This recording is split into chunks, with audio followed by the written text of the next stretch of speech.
राधानगरी तालुक्यातील पिरळ सावर्धन ग्रुप ग्रामपंचायतीच्या उपसरपंचपदी मीनाक्षी समीर आसनेकर यांची बिनविरोध निवड झाली। धुवाधार पाऊस सुरू असतानाही समर्थकांनी जल्लोष करत गावातून भव्य मिरवणूक काढली। यावेळी ठिकठिकाणी महिलांनी औक्षण करून नूतन उपसरपंचांचं स्वागत केलं। राधानगरी तालुक्यातील पिरळ, सावर्धन, डुबलवाडी आणि कात्रेवाडी या गावांचा समावेश असलेल्या पिरळ सावर्धन ग्रुप ग्रामपंचायतीत उपसरपंच पदाची निवड करण्यासाठी आज विशेष सभा बोलवण्यात आली। राष्ट्रीय काँग्रेस आणि बापूसाहेब पाटील सावर्धनकर गटाची सत्ता असलेल्या या ग्रामपंचायतीत सत्तारूढ आघाडीच्या ठरलेल्या समझोत्यानुसार मावळत्या उपसरपंच राणी पाटील यांनी राजीनामा दिल्यानंतर हे पद रिक्त झालं होतं।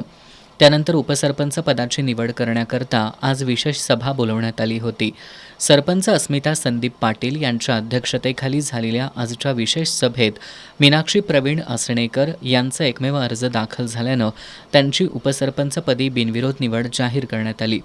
निवडणूक निर्णय अधिकारी म्हणून ग्रामपंचायत अधिकारी नंदा नाईकनवरे यांनी काम पाहिलं। निवडीनंतर नूतन उपसरपंच मीनाक्षी समीर आसणेकर यांनी स्वर्गीय बापूसाहेब पाटील सावर्धनकर यांच्या प्रतिमेला अभिवादन केलं।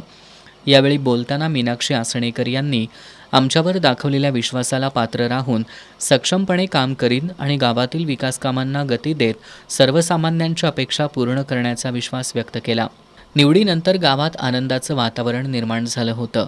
मुसळधार पावसाची तमा न बाळगता समर्थकांनी गुलालाची उधळण आणि फटाक्यांची आतषबाजी करत ढोल ताशांच्या गजरात गावातून विजयी मिरवणूक काढली। तर गावातील महिलांनी पारंपरिक औक्षण करून नवनियुक्त उपसरपंचांचं स्वागत केलं। हा क्षण गावकऱ्यांसाठी भावनिक आणि अभिमानाचा ठरला। या मिरवणुकीत आघाडी प्रमुख विशाल पाटील सावर्धनकर, संदीप पाटील, मारुती चौगले यांनी सहभाग घेतला। यावेळी जिल्हा बँकेचे संचालक ए.वाय. पाटील, उपसभापती अश्विनी चौगले, भोगावतीचे संचालक मानसिंग पाटील, चंद्रकांत चौगले, पंचायत समिती सदस्य मोहन पाटील, भोगावतीचे माजी संचालक महादेव कोथळकर, जिल्हा परिषद सदस्य अभिजित तायशेटे यांनी नवनियुक्त उपसरपंचांचा सत्कार करून त्यांना पुढील वाटचालीला शुभेच्छा दिल्या। यावेळी ग्रामपंचायत सदस्य, पदाधिकारी आणि ग्रामस्थ मोठ्या संख्येनं उपस्थित होते।